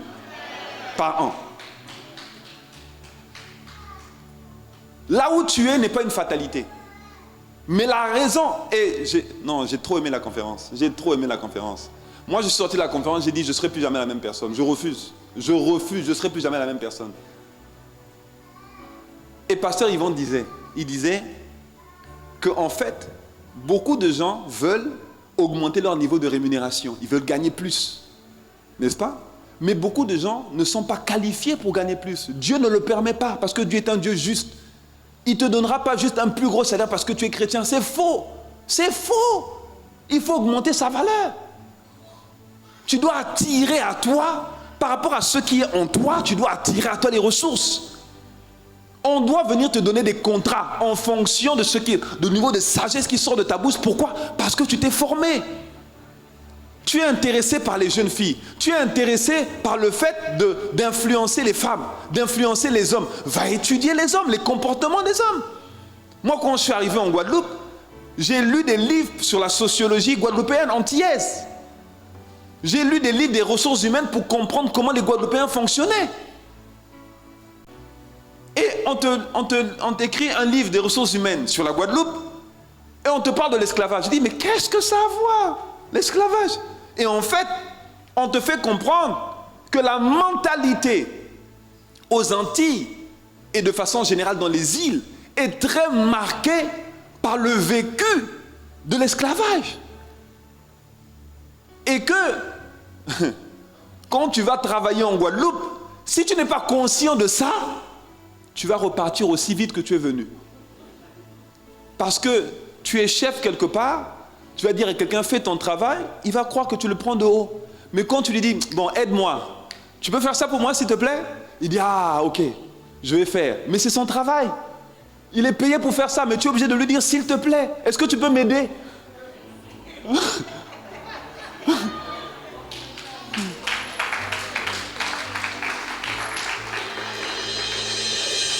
Je suis en train de vous dire quoi? En fait, espérer grandir, espérer mûrir, espérer recevoir des grâces de la part de Dieu, ça reste un rêve qu'on ne sait pas concrètement déposer quelque part sur un papier où on dit à Dieu, Seigneur, voici les objectifs, c'est ce que je veux. Je désire briller. C'est pas juste, je pense que je brillerai un jour. Non, non, non. Je désire, c'est que j'ai pris la décision ferme que je dois briller et j'ai un plan d'action qui accompagne ce que je dis. Lis au moins un livre par mois. Tu veux lire un livre par mois? J'ai pris un exemple, un livre de 100 pages. Et si, admettons, tes temps de lecture, dans un mois, c'est 20 jours, parce qu'un mois, ça a 30 ou 31 jours, n'est-ce pas? Si ce n'est pas le mois de février, 28 ou 29, dépendamment des années. Est-ce que tu sais aussi que le mois de février change dépendamment de l'année? Non, mais est-ce que tu sais ce que c'est qu'une année bissextile? Hein? Ok, si tu ne sais pas, va regarder aujourd'hui. Non, mais tu dis oui, il y en a qui ne savent pas. Gloire à Dieu, ce n'est pas un problème. En fait, ce n'est pas un problème de ne pas savoir. C'est un problème de ne pas aller chercher l'information. On ne peut pas te reprocher de ne pas savoir. Mais je te reprocherai, moi je te reprocherai de ne pas payer le prix et d'aller chercher l'information. Donc si tu as un livre de 100 pages et que dans un mois, tu ne peux lire que tu as 20 jours pendant lesquels tu peux lire, tu divises le nombre de pages par le nombre de jours que tu as pour lire. Ça te fait 5 pages par jour de lecture. Et donc, tu peux lire ton livre en un mois. Donc, par la grâce de Dieu, on aura des lecteurs ici. On aura des lecteurs. Le mois prochain, je demanderai en plein culte qui a lu au moins un livre. Et je verrai des mains levées par la grâce de Dieu. Et donc, si tu veux te fixer un autre objectif, tu sens que tu es moins productif, tu es très fatigué, tu sens que voilà, ton corps est lourd et tout ça là et tout. Donc, fixe-toi l'objectif de prendre soin de ton corps et de ta santé. Fixe-toi le... Bon, j'ai mis 10 kilos, mais bon, c'est pas forcément toi. Hein, ne te sens pas blessé, ne parle pas de toi. Donc, fixe-toi l'objectif de perdre du poids pour être plus en forme physiquement. Je vous ai dit comment moi j'ai arrêté de manger la mayonnaise. Non, je vous ai dit ça ou pas? Oh, mais si, je vous ai dit ça. Bon, vous avez raté l'église ce jour-là. Ceux qui n'ont pas écouté. Je mangeais la mayonnaise. Et une soeur me dit, ah, tu manges la mayonnaise, je sais que c'est vraiment pas bon comme aliment, c'est plein de graisse, plein de gras, tout ça. Même si tu ne grossis pas. Et moi, je ne suis pas quelqu'un qui grossit. Gloire soit rendue au Seigneur. Merci à Dieu pour moi. D'accord? Mais il y a le cholestérol. Le cholestérol ne se voit pas forcément sur ton corps. Donc, si tu ne manges pas bien, tu auras plein de cholestérol et ça peut te donner des maladies, des dysfonctionnements. Et me dit, tu sais, la mayonnaise, c'est pas bien. Tu dis, ah, tu sais, moi, le poisson et la mayonnaise, c'est vraiment une question je ne peux pas expliquer. C'est une question d'amour fusionnel. On a grandi ensemble, donc le poisson, la mayonnaise, et puis si tu mets les bananes plantains frites avec, hé, Jésus, Kayaba, Mareto. Hé, tu sais, il y a des plats qui te donnent des révélations. Ah, il y a des plats qui te donnent des révélations. Donc, quand tu mets le poisson, la mayonnaise, tu dis, tu sais, moi, c'est une question d'amour. Donc, tu sais, bon, je vais y réfléchir. Donc je penserai arrêter la mayonnaise. Et je suis allé me coucher. Dès que j'ai mis ma tête sur le coussin, j'ai fait ça. Et puis, j'entends une voix qui me dit, tu n'as pas dit que ton corps est le temple du Saint-Esprit. Je dis, hein? Je dis, c'est quoi ça? Il me dit, mais tu veux me connaître? Tu veux communier avec moi? Ton corps est le temple du Saint-Esprit. Tu dois en prendre soin de ton corps. Je dis, où? J'ai arrêté la mayonnaise. Non, je mens pas. Des fois, j'ai fait une entrave, mais j'ai arrêté la mayonnaise. Je prends plus la mayonnaise de façon comme je prenais avant. Non, plus du tout. Je prends même pratiquement plus du tout la mayonnaise. Parce que mon corps est le temple du Saint-Esprit et que je dois en prendre soin. Parce que je veux communier avec lui. Je veux qu'il soit le seul maître de ma vie. Je veux qu'il ait la latitude pour opérer. Je ne veux pas être fatigué à 21h, ne pas pouvoir prier parce que mon corps est trop lourd, parce que je ne suis pas en bonne santé. Et après, je vais chasser les démons, esprits d'infirmité, de maladie, alors que je dois prendre soin de mon corps. Va faire de l'exercice. Va marcher si tu ne peux pas courir. Si tu peux courir, cours. Je sais que tu n'aimes pas ce que je dis, mais il n'y a pas de problème. Tu me remercieras demain. Non, les amis, il faut arrêter de rêver. Il faut arrêter de faire comme si tout va tomber du ciel juste parce qu'on est chrétien. Il faut briller. Il en va de la crédibilité de notre Dieu. On te dit pauvre comme un rat d'église. On te dit que tu ne vaux rien. La parole que tu dis, personne n'écoute. Parce que tu n'es pas crédible, tu n'es pas un témoin. Tu es entrepreneur, mais on ne veut pas te prendre parce que tu ne respectes pas ta parole. Parce que tu commences un travail, tu ne finis pas. Et quand tu finis, ce n'est pas un travail de qualité. On est obligé d'aller prendre les païens dehors alors qu'on a des entrepreneurs dans l'église. C'est médiocre. C'est médiocre. Ce n'est pas Dieu. On dit je veux briller. Mais il ne faut pas que ce soit des slogans. Arrête les slogans. Mets en pratique. Assieds-toi. Travaille. Et c'est mon dernier point. Travailler. Ceux qui décident de briller, c'est ceux qui ont décidé de se mettre au travail. Arrête de donner des excuses. Arrête de donner des excuses. Vous savez que les excuses ont été créées par notre aïeux Adam. C'est adamique, les excuses. La femme que tu as mis à côté de moi, c'est pas moi, hein, c'est elle. C'est elle qui m'a donné le fruit de l'arbre de la connaissance du bien et du mal. C'est pour ça que j'ai péché contre toi. Mais il n'était pas responsable. Hein? On n'avait pas dit à la femme de ne pas manger. On avait dit à l'homme. Mais lui, il a mangé. Et au lieu de dire, Seigneur, ah vraiment pardon, je suis désolé, je n'ai pas bien agi. Il dit, c'est pas ma faute. Tu ne te rends pas compte. Tu m'as donné une femme. Fallait pas. Mais non, fallait pas. J'avais une femme à côté de moi. En plus, elle est charnelle. Elle a mangé le fruit, elle m'a donné. Seigneur, tu ne te rends pas compte. J'ai résisté, hein. Mais comme tu m'as donné, j'y peux rien. J'ai été obligé de manger. Donner des excuses, c'est adamique, c'est charnel. Il dit, oh, je n'ai pas réussi parce que je suis dans une famille pauvre, c'est charnel. Je n'ai pas réussi parce que quand j'étais plus jeune, on m'a violé. Excusez-moi. C'est un sujet sérieux. Je ne suis pas en train de le dénigrer, ni de mépriser ceux qui sont passés par là. Mais si, 15 ans dans le Seigneur, tu es toujours en train de dire que c'est parce que tu as subi ça, c'est charnel. Ça voudrait dire que Dieu n'a pas de réponse pour ça. Dieu t'a sauvé pour te garder dans le même état. Alors que Dieu te libère, Dieu te délivre. Dieu te guérit, Dieu te restaure. Dieu te répare. Non, mais on m'a rejeté, c'est pour ça qu'aujourd'hui je subis encore le rejet. C'est charnel. Tu peux venir dans un état, dans la maison de Dieu, mais Dieu te transforme. Si Dieu ne te transforme pas, viens nous voir. Pose les questions, assieds-toi, sois humble, tais-toi et écoute ce qu'on va te dire. Ça veut dire que même si tu sais des choses, ce que tu sais ne suffit pas à te transformer. Viens écouter, tais-toi, pose des questions et écoute. Il dit, oh j'ai subi ça, c'est pour ça qu'aujourd'hui, voilà, j'ai du mal avec... Tu as du mal avec quoi? Dieu dit, supportez-vous les uns les autres. Dieu dit, aimez-vous les uns les autres. Dieu dit, pardonnez-vous les uns les autres. Pourquoi tu ne pardonnes pas? Ah non, mais c'était trop dur. Quoi? Trop dur? Donc Dieu n'a pas de réponse alors. Dieu n'est pas capable. Mais bon Dieu, on parle quand même de Dieu. On ne parle pas d'un être humain. Ce n'est pas le chef du travail, ce n'est pas le président de la République, ce n'est pas le roi du Maroc. On parle de Dieu. Il ne pourrait pas guérir ses enfants. Restaurer les cœurs brisés comme il a promis qu'il allait le faire. Ça veut dire que Dieu est menteur.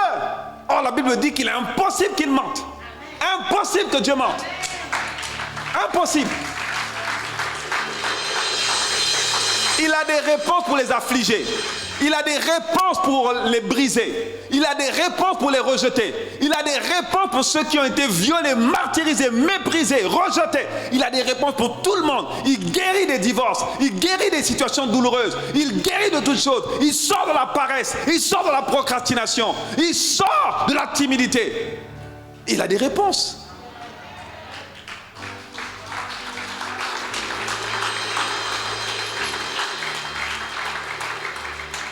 Jean 9, verset 4, il dit, il faut que je fasse tandis qu'il est jour, les œuvres de celui qui m'a envoyé.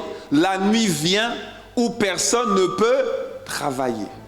La nuit, c'est une saison. Ce n'est pas forcément le temps chronos, c'est-à-dire l'horaire, après 18 heures. La nuit, c'est une saison. Ça veut dire qu'il y a une saison pour travailler, il y a une saison pour jouir du fruit de son travail. Quand tu commences une société, une entreprise, il faut travailler. Demain, tu vas jouir. Quand tu commences une activité, travaille. Bâtis ton témoignage. Travaille.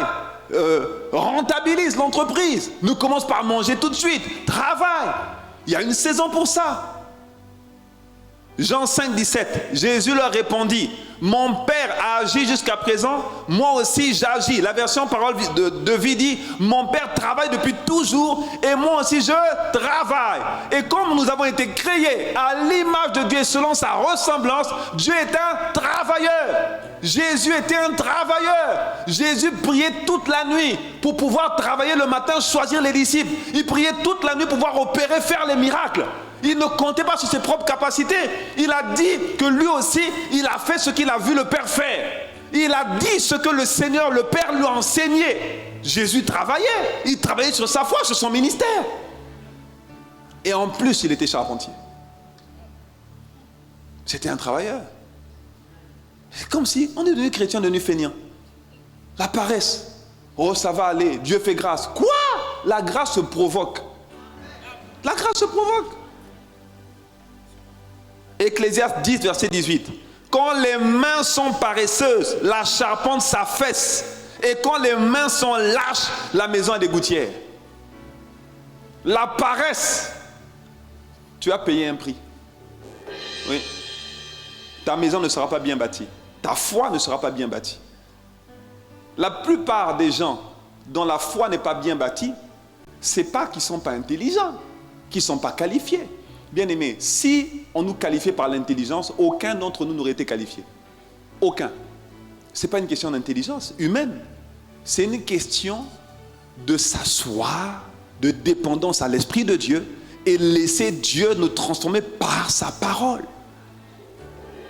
Tu n'as jamais le temps de prier. Tu n'as jamais le temps de lire, de méditer. Tu n'as jamais le temps de lire des livres édifiants. C'est quand la dernière fois que tu as lu un livre chrétien?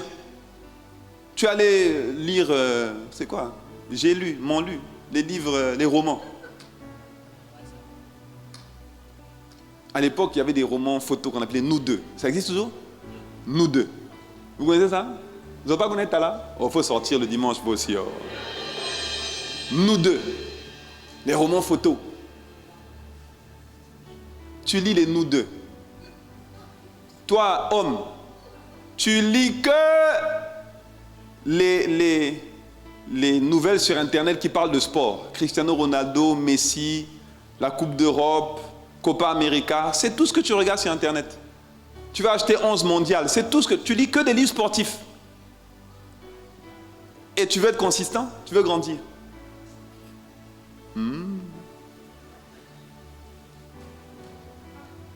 Dis avec moi, il faut travailler. Tout le monde doit travailler. Oui. Travailler nous permet d'augmenter notre valeur. Et quand on augmente notre valeur, notre niveau d'influence augmente, grandit pour Dieu. Pour Dieu. On doit voir Dieu à travers nos vies.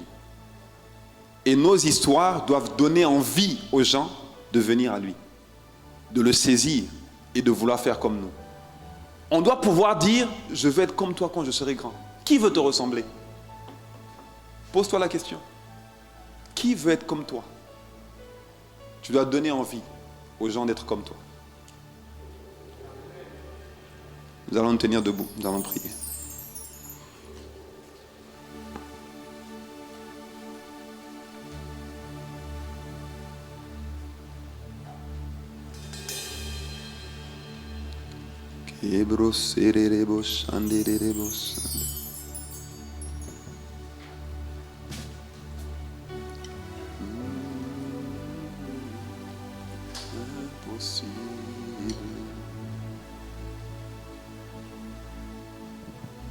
Je reconnais que tu peux tout et que rien ne t'est impossible.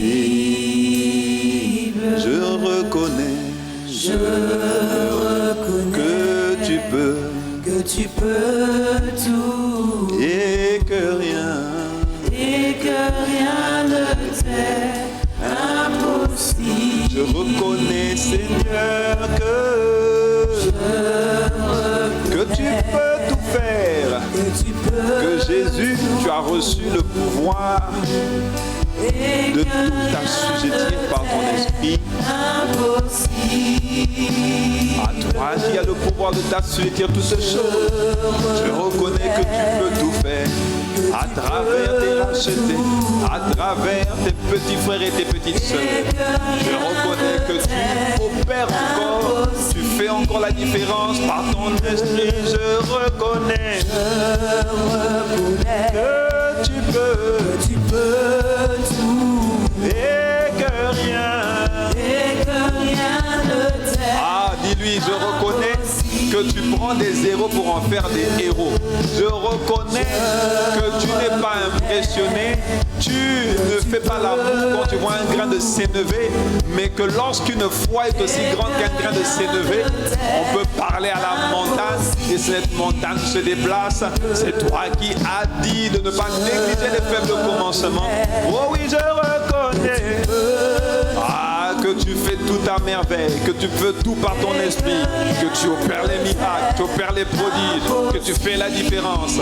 Oh oui, je reconnais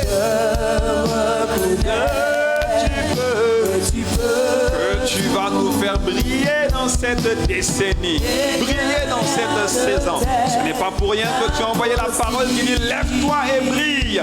Seigneur, tu veux nous faire briller le feu briller de tout ton éclat pour que tu sois vu, reconnu, glorifié à travers nos vies, à travers nos jours, nos nuits, à travers nos maisons, nos foyers, nos relations, nos projets, nos ambitions. Je reconnais que tu peux tout et qu'absolument rien, ni sur la terre, ni dans les cieux, ni sous la terre, ne peut t'empêcher d'accomplir les plans parfaits que tu as pour nous. Accorde-nous la grâce de combattre le bon combat. Combattre le bon combat, ça veut dire faire face au véritable adversaire. Le véritable adversaire, c'est d'abord nous-mêmes. C'est d'abord notre ego, notre moi, notre système de pensée, notre éducation, notre parcours, nos blessures, nos histoires. Oh Dieu, délivre-nous de nous. Fais-nous combattre le bon combat. Fais-nous adopter les bonnes habitudes. Fais-nous développer la bonne culture. La culture du royaume de Dieu. La culture de l'amour. La culture du pardon. La culture de la patience. La culture de la bonté, de la fidélité, de la loyauté. Oh Seigneur, s'il te plaît, je reconnais que tu peux à toi qui peux faire toutes choses, à toi qui fais tout à merveille, à toi qui es puissant pour accomplir tes promesses, à toi qui as commencé cette belle œuvre en nous qui va la rendre parfaite. Que tu peux tout et que rien ne t'est impossible. Seigneur, fais-nous voir. Seigneur, fais-moi voir ta gloire. Seigneur, fais-nous voir. Seigneur, fais-moi voir. Fais-nous voir. Ah oui, s'il te plaît, par le Saint-Esprit, l'esprit de gloire, l'esprit de puissance, l'esprit d'autorité, l'esprit de vision, l'esprit qui illumine les yeux de nos cœurs, l'esprit, oh oui, qui nous revêt de puissance, qui nous oint pour servir les intérêts du royaume, pour briser les jougs, pour accomplir des exploits, pour conquérir des territoires, gagner des âmes, influencer les générations, communiquer les valeurs du royaume. Fais-nous voir ta gloire. Fais-nous voir. Fais voir à ton Église la gloire du Père, la gloire du Fils. Oh Seigneur, fais connaître par l'Église la sagesse infiniment variée de Dieu. Seigneur, fais-nous voir. Fais-nous voir.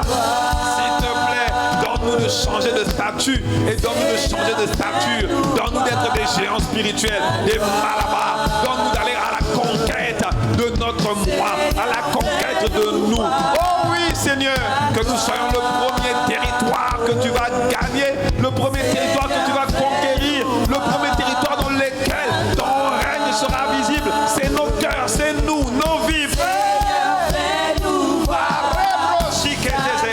Est-ce que tu es en train de demander à Dieu, fais-moi voir ta gloire dans ma vie, dans mon histoire, dans mon église, dans mon foyer, dans ma maison, dans mes projets, dans ma génération. Oh oui, Seigneur, sur le territoire sur lequel tu tu nous as placés, sur le territoire que tu nous as donné. Seigneur, fais-nous voir ta gloire. Seigneur, fais-nous voir. Dis-le. Soupire après Dieu pour que sa gloire soit visible, pour que tu sois un homme, une femme de prière, que tu aies une vie de prière de qualité, que tu sois consistant dans la parole, que tu sois un homme et une femme assoiffés de la parole. Il a dit qu'en ce temps-là, nous aurons faim et soif de sa parole. Que cette faim et cette soif de la parole te soient communiquées. Que tu ne sois pas un auditeur oublieux. Que tu ne dises pas simplement Seigneur, Seigneur avec les lèvres, mais que ton cœur soit éloigné de Dieu. Non, Seigneur, fais-nous voir ta gloire. Fais-nous voir ta gloire. Seigneur, fais-nous voir. Et voir à ton église comment tu fais pour passer, oh oui, à travers des êtres ordinaires, pour accomplir des choses extraordinaires, accomplir des exploits, produire des preuves, terrasser les géants, repousser les montagnes. Tu as dit que si notre foi est aussi grande qu'un grain de sénévé, nous dirions à cette montagne, ôte-toi de la, jette-toi dans la mer, et cette montagne serait déplacée. Fais-nous voir les montagnes qui s'opposaient à nous, qui nous ont empêchés d'aller à la conquête, qui nous ont empêchés de manifester Christ, d'être ces hommes et ces femmes que tu nous as appelés à être. Oh, fais-le. Seigneur, fais-nous voir ta gloire. Seigneur, fais-nous voir ta gloire. Ta gloire.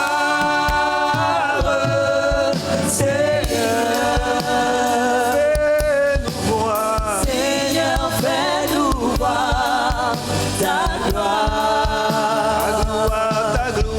Ta gloire. Seigneur,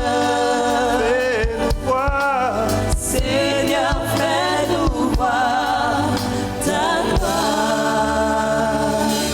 Oh Père, nous te sommes tellement reconnaissants. Nous sommes désireux de te voir agir. D'abord dans nos vies et ensuite à travers nos vies. Nous sommes désireux de voir ce que nous n'avons jamais vu. Tu ne fais exception de personne. Tu ne fais exception de personne. Jésus est venu et il a habité sur la terre comme le Fils de l'homme. Il a eu besoin de se connecter au Saint-Esprit, d'être rempli, d'être conduit et revêtu de l'Esprit. Nous aussi, ce sont les étapes que nous voulons franchir. Remplis-nous de toi. Conduis-nous par ton esprit. Revêt-nous de toi. Pour que nous soyons comme Jésus. Que nous puissions annoncer la bonne nouvelle du royaume. Que nous puissions être des instruments à travers lesquels les cœurs brisés seront restaurés. Que nous soyons des hommes et des femmes à travers lesquels la délivrance sera enseignée. Et que des hommes et des femmes à travers lesquels les miracles et les prodiges vont faire en sorte que les aveugles recouvrent la vue et que les sourds entendent, que les paralytiques marchent et qu'une année de grâce soit publiée à travers nos vies. Seigneur, merci de ce que tu nous fais comprendre, de ne pas juste entendre, écouter une bonne parole, mais après l'écoute de cette parole, qu'est-ce qu'on en fait? Qu'est-ce que l'on devient? Qu'est-ce qu'on met en place? Quel est le plan d'action que l'on prend, que l'on met en place pour atteindre ses objectifs, pour te connaître toi, te voir tel que tu es et voir ta main étendue sur nos vies, sur l'Église et dans chaque domaine et aspect de nos vies. Les 7 montagnes de la société doivent être conquises. L'éducation, la politique, le gouvernement, la politique, Seigneur, l'économie, les finances, les médias, la culture, les loisirs, les sports, Seigneur, la religion, quel que soit le domaine, ils doivent voir la sagesse infiniment variée de Dieu à travers l'Église que nous sommes. À travers les instruments disposés, disponibles, qui veulent te plaire, marcher d'une manière digne de toi, porter du fruit en toutes sortes de bonnes œuvres et accomplir ta volonté dans cette saison et dans cette génération. Ce sera notre partage. Parce que nous nous appuyons sur celui qui a commencé cette belle œuvre, celui qui est puissant pour accomplir ses promesses et celui qui dit une chose et la chose arrive. Nous comptons sur toi, Père.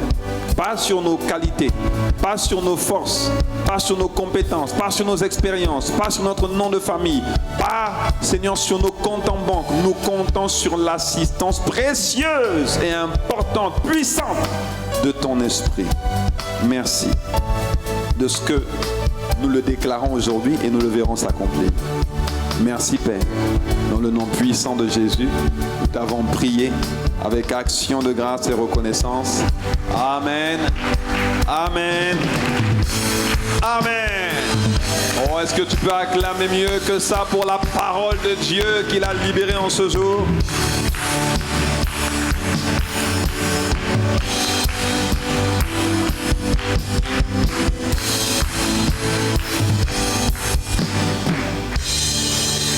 Avant de remettre le micro, j'aimerais inviter une personne qui ne connaît pas Jésus à reconnaître Jésus ce jour comme son Seigneur et son Sauveur personnel.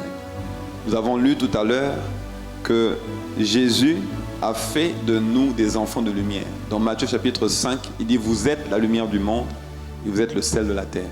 On devient lumière quand on accepte Jésus-Christ dans sa vie comme son Seigneur et son Sauveur personnel. Voilà pourquoi je vous invite, vous qui êtes là aujourd'hui, à simplement accepter cette invitation pour vous-même. Et j'insiste et je vous en supplie, ne partez pas comme vous êtes venus. Parce qu'aujourd'hui, Dieu a parlé à vos cœurs par son esprit. Et quand Dieu parle à ton cœur, ne résiste pas. Il a dit, je frappe à la porte de ton cœur et n'endurcissez pas votre cœur. Ouvre la porte, je vais rentrer et je vais dîner avec toi. Ça veut dire que Dieu veut bâtir une relation personnelle intime avec chacun d'entre nous à partir du moment où on lui ouvre la porte de notre cœur. Et aujourd'hui, vous êtes là, vous avez écouté ce message, le Seigneur vous a parlé, vous a interpellé. Donc cette parole est pour vous. Si vous n'avez pas encore accepté Jésus-Christ comme Seigneur et Sauveur, je vais vous inviter à le faire maintenant. Nous allons incliner la tête, nous allons faire tous ensemble cette prière, vous allez répéter après moi. Seigneur Jésus, j'ai entendu ta parole. Je te remercie de ce que tu m'as appelé, de ce que tu m'as interpellé. Et je crois aujourd'hui dans mon cœur que tu es mort à la croix pour moi. Et je confesse devant témoins, publiquement, que tu es désormais mon Sauveur et mon Seigneur personnel. Viens dans ma vie et fais de moi la personne que tu m'as appelé à être. Fais-moi briller pour la gloire de Dieu et l'avancement de son royaume. Au nom de Jésus. Amen. Père, souviens-toi de tous ceux qui ont fait cette prière pour la première ou la énième fois. Enracine-les en toi, affermis-les par la foi. Seigneur, fais-les grandir, mûrir avec toi. Fais-les adopter les bonnes habitudes spirituelles pour qu'ils soient des hommes et des femmes de l'esprit. Des hommes et des femmes qui vont marcher selon l'esprit et ne pas accomplir les œuvres de la chair. Glorifie-toi dans chacune de leurs vies. Nous plaidons l'aspersion du sang de Jésus sur eux afin qu'ils soient rendus invisibles aux yeux et aux attaques de l'ennemi. Donne gloire à ton saint nom. Dans le nom de Jésus, nous t'avons prié avec action de grâce. Amen, amen, amen.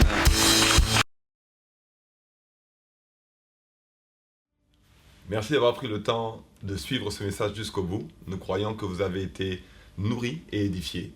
Et ce que nous vous demandons avant de vous déconnecter aujourd'hui, c'est de faire 5 choses. 5 choses. La première, c'est que nous vous demandons de bien vouloir vous abonner sur notre chaîne ICC TV Guadeloupe, cette plateforme d'édification. Et la deuxième chose, c'est de cliquer sur la cloche afin que vous soyez notifiés de tous nos programmes et surtout ceux qui seront faits en direct. Troisième chose, nous vous demandons de partager afin que d'autres soient également nourris, édifiés, challengés comme vous-même vous l'avez été.